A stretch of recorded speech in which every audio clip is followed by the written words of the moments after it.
Bonjour les amis, voilà le chapitre 23 du Petit Prince d'Antoine de Saint-Exupéry. Donc on va faire la lecture ensemble. Je vous expliquerai la grammaire, le vocabulaire et peut-être qu'on pourra aussi discuter de choses philosophiques puisque ce livre est empli de sagesse et de philosophie. Donc surtout, si vous n'avez pas regardé les chapitres précédents, eh bien vous pouvez cliquer ici pour avoir accès à la playlist. Mais si vous voulez, vous pouvez par curiosité regarder cette leçon et si vous l'aimez, eh bien vous pourrez regarder les leçons précédentes. Allez, on commence. Bonjour, dit le petit prince. Bonjour, dit le marchand. C'était un marchand de pilules perfectionnées qui apaisent la soif. On en avale une par semaine et l'on n'éprouve plus le besoin de boire. « Pourquoi vends-tu ça ?» dit le petit prince. « C'est une grosse économie de temps, dit le marchand. Les experts ont fait des calculs. On épargne 53 minutes par semaine. » Ah, ça y est, business is business. Là, on repart avec un profil psychologique proche de celui du businessman qu'on a déjà rencontré sur son astéroïde. Alors là, ce n'est pas le businessman, mais c'est un marchand. Alors, un marchand, qu'est-ce que c'est? Un marchand, c'est quelqu'un qui vend quelque chose. C'est un vendeur, un marchand. Ok. Mais là, c'est un marchand de quoi? Eh bien, c'est un marchand de pilules perfectionnées. Donc, une pilule, vous savez ce que c'est? C'est ça. C'est ce qu'on peut acheter dans une pharmacie. Ça peut être en général un médicament ou pas nécessairement un médicament, mais en tout cas, quelque chose qui permet d'avoir une action sur notre corps. Et là, quelle est l'action? Eh bien, l'action, c'est d'apaiser la soif. Apaiser. Apaiser, qu'est-ce que ça veut dire? Alors, quand vous ne connaissez pas le sens d'un mot, eh bien, je vous conseille, bon, c'est un peu difficile, mais c'est un conseil de chercher dans le mot un autre mot que vous connaissez déjà. Alors ici, eh bien, le mot que vous pouvez reconnaître, même s'il n'est pas complet, eh bien, c'est le mot paix. La paix, d'accord? Le contraire de la guerre. Donc, apaiser, ça veut dire apporter de la paix, et donc ça veut dire calmer. Calmer la soif. Donc, ça veut dire que si vous avez très soif, vous voulez boire quelque chose, eh bien, vous prenez ces pilules et vous n'avez plus soif. Il n'est plus nécessaire pour vous de boire. Et ça, c'est très utile quand on va dans le désert. Ce serait très, très bien d'avoir des pilules perfectionnées comme ça, qui permettrait bien de ne pas transporter toute cette eau sur les dromadaires ou bien de chercher toujours un puits pour pouvoir boire. D'accord? Ça, c'est un peu compliqué quelquefois. Bon, on en avale. Donc, le verbe avaler, on a déjà vu, ça veut dire manger quelque chose, mais ça veut dire, c'est vraiment l'action précise de le faire passer dans la bouche jusqu'à l'œsophage. Donc ça, c'est avaler. Pourquoi on a le pronom en ici? Alors, vous connaissez le pronom en. Le pronom en remplace la quantité. Et là, on a une quantité, une. On avale une pilule par semaine.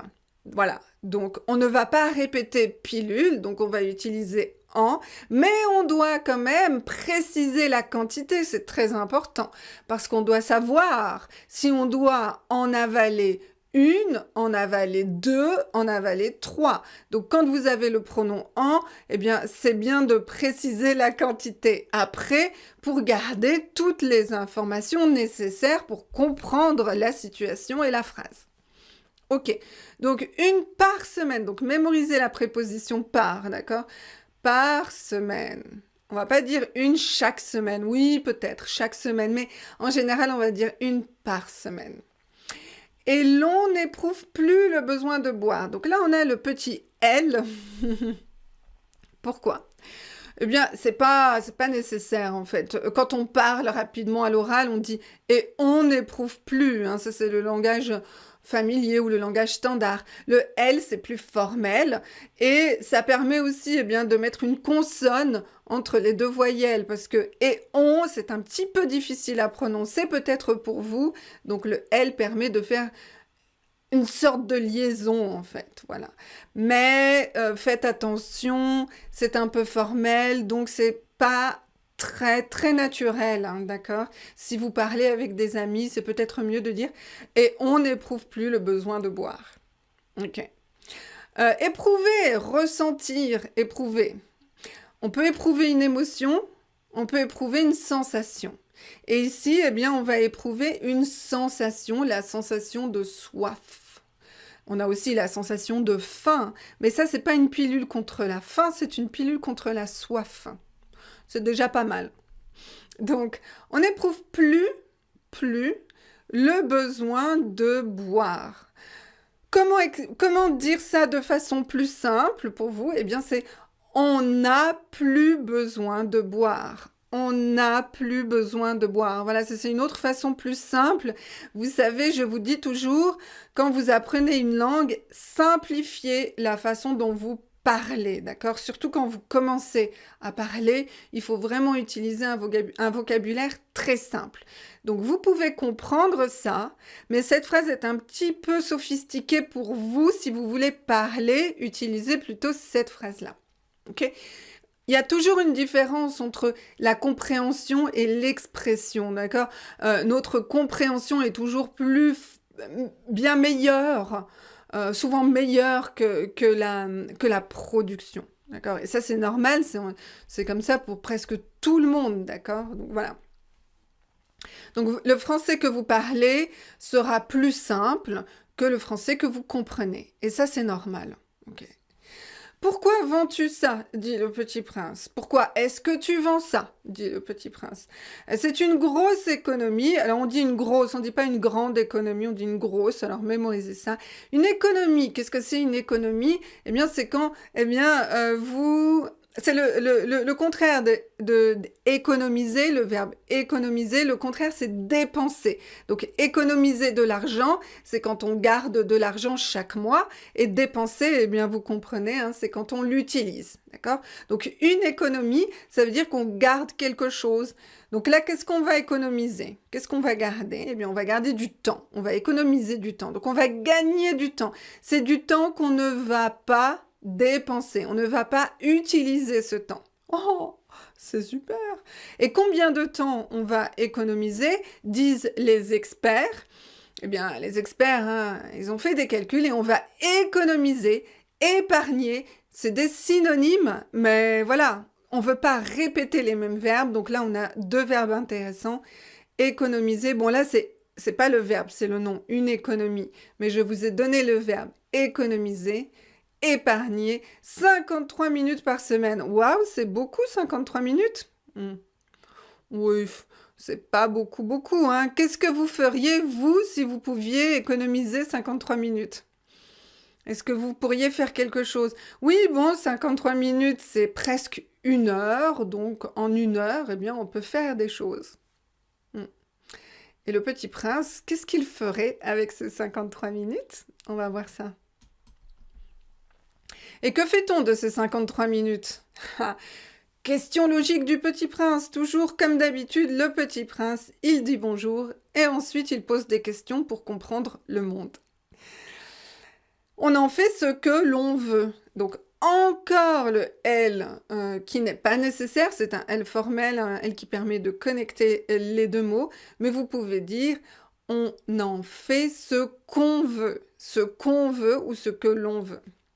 Okay. Et pourquoi on a le pronom en ici? Eh bien, encore parce que on fait ce que l'on veut de ces 53 minutes. Donc, on a la préposition de, donc on va utiliser le pronom en. Voilà. Donc, ce sont deux utilisations différentes. La quantité et la préposition de. Donc, j'ai fait une leçon sur ce sujet. Vous pouvez la regarder pour bien comprendre. Et alors, le petit prince, qu'est-ce qu'il ferait? Eh bien, regardez l'image. Qu'est-ce que c'est ça? Ça, c'est une fontaine dans laquelle on voit de l'eau qui coule.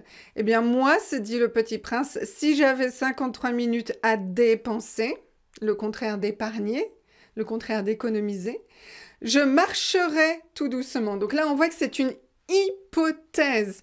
Donc une hypothèse, si plus imparfait plus conditionnel présent. Hein, toujours si plus imparfait plus conditionnel présent. Je marcherai tout doucement vers une fontaine.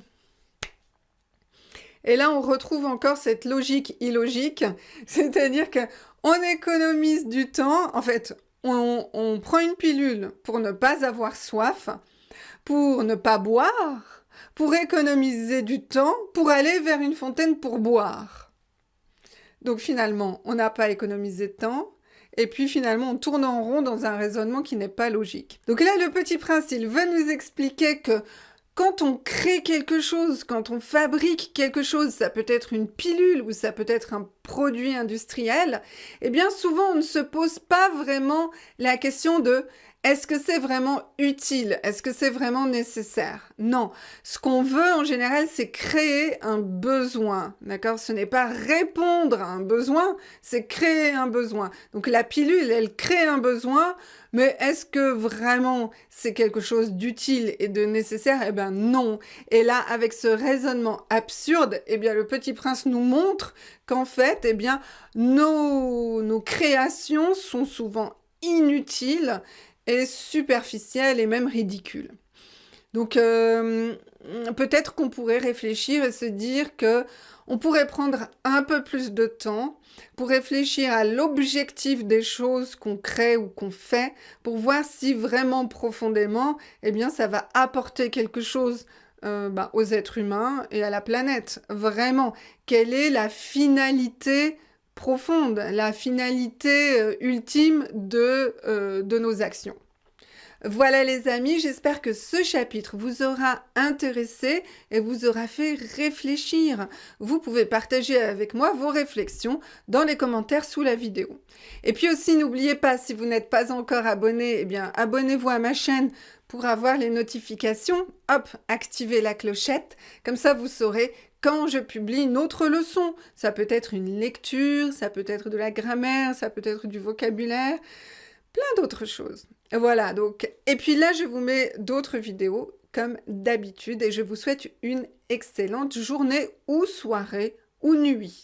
Allez, ciao, ciao!